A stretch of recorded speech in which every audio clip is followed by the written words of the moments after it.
This is Y376 International Political Economy, October 9, 2008.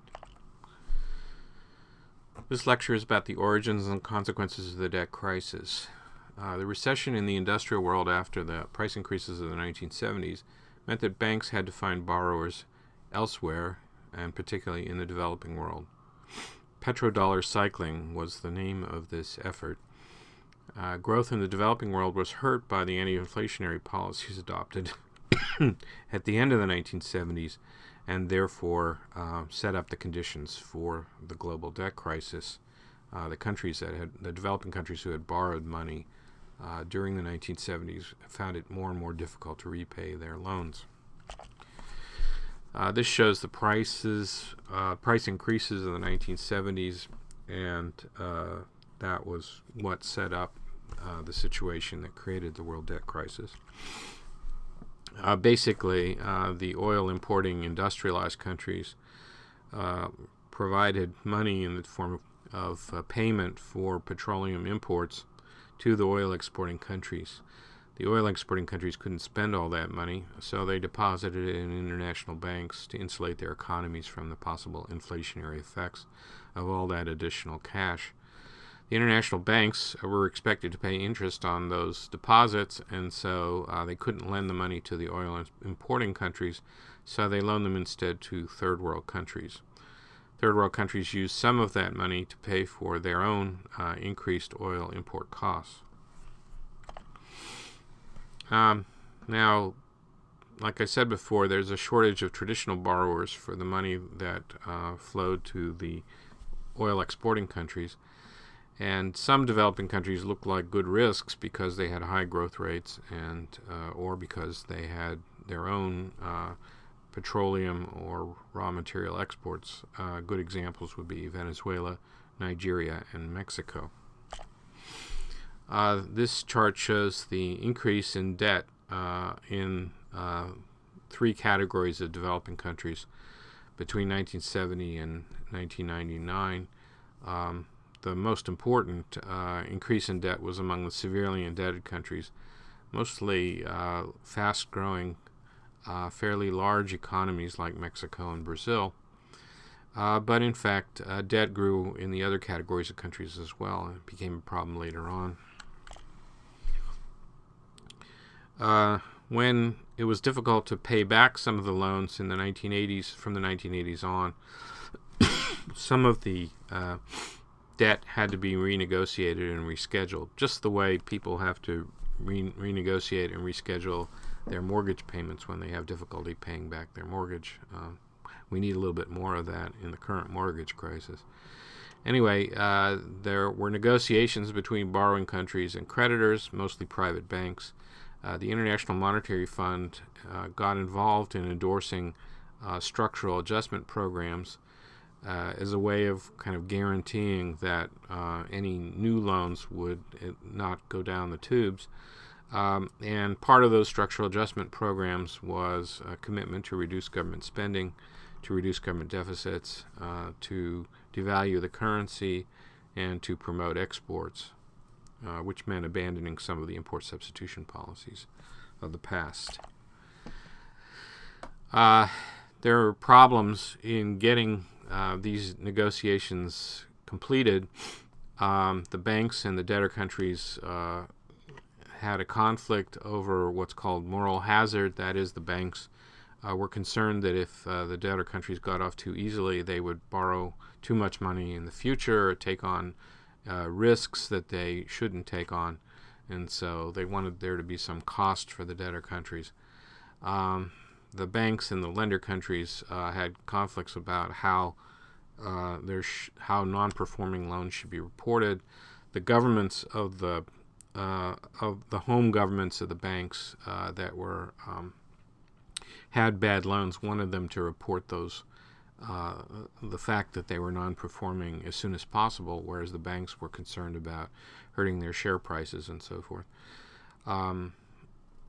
Also, the larger banks that tended to be involved in loan consortia, that is, groups of banks lending new money to developing countries, sometimes had to kind of beat the heads of the smaller banks to put in more capital to to as part of the renegotiation of debt payments. There have been 4 basic plans to try to deal with the debt crisis. The first period, 82 to 84, was one of austerity programs where there was some rescheduling and new lending after structural adjustment programs were adopted. From 1985 to 89, we had the Baker Plan, named for Secretary of the Treasury James Baker, during the last half of the Reagan administration. Here there was some new lending and pro-growth policies, but basically debt continued to increase, and so people felt that that was not a long-term solution to the debt crisis.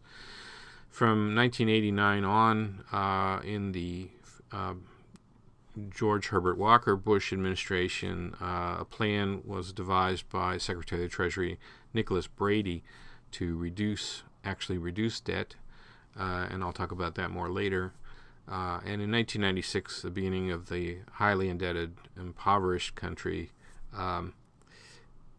program began, which was aimed mainly at reducing the debt of poor countries, very relatively poor countries. Okay, this slide deals with the Baker Plan in 1985.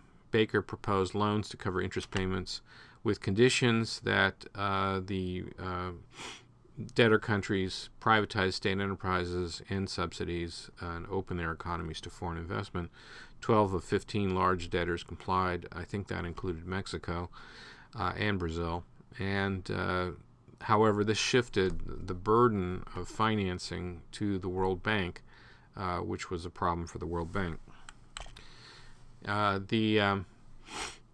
This chart shows there are 2 indicators of how bad the debt crisis was getting. One is the debt service ratio, that's the blue line, which shows the ratio of debt service, that's interest and principal payments, divided by export revenues, and with the idea that you have to export more to service your debt if your debt goes up.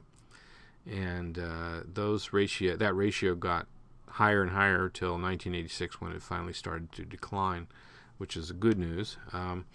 But also the debt service over gross national income, the red line, shows that debt service was continuing to rise relative to national income, which is like a tax on the growth of the economies that were indebted. Okay, the Brady Plan in 1989 sought to attract investment by reforming economies, encouraged cooperating private banks to reduce their claims against developing countries by basically collateralizing debts in the form of bonds. So the International Monetary Fund and the World Bank provided funding to turn the debt from bilateral debt into multilateral debt, and to shift it from the form of loans to bonds. Also, during the 1980s, we had the rise of what are called debt equity swaps. This is where you could pay back some of your debt or reduce your debt by providing equity, that is shares in usually state enterprises. That you wouldn't give a dollar for dollar share value for your debt. You discount it somewhat. But the idea is that the lender would get something of value in exchange for non-performing loans. Chile and Mexico use this to reduce their debt totals. There was also a fairly innovative program called the Debt for Nature Swap. In the United States, this was authorized under the 1998 Tropical Forest Conservation Act. 11 developing countries became partners with the U.S. under that act, including Costa Rica, which basically said that it would not develop the Costa Rican rainforest in exchange for reductions in debt levels. And there's a picture of the rainforest that was involved in that deal. In 1996, the heavily indebted poor country program was started, administered by the World Bank and the International Monetary Fund. Supposed to be more generous. Well, it had to be improved in 1999 because initially the terms were not generous enough to include enough countries to really reduce debt. But in any case, the idea here is to swap some of your debt obligations to be forgiven your debt, basically, in exchange for adopting new spending programs to alleviate poverty. So these are the countries that were involved in the program as of 1999, mostly sub-Saharan African countries. And one of the things that really changed around 2000 was the rise of popular movements to support debt relief in particularly the poor countries. One notable organization is the Jubilee 2000, which was started by Bob Geldof and Bono, two Irish musicians, and involved supporters like Muhammad Ali, Quincy Jones, and Youssou N'Dour. This organization demonstrated at the G8 meeting in Birmingham in 1988, and Prime Minister Tony Blair became a supporter, along with many evangelical Christian groups. The debt service ratio did decline after the beginning of the HIPC program for the countries that decided to join that program. So it's considered to be a relatively successful program. And there's a picture of Bono and Bill Gates at the World Economic Forum talking about things like debt relief and how to help the poor countries.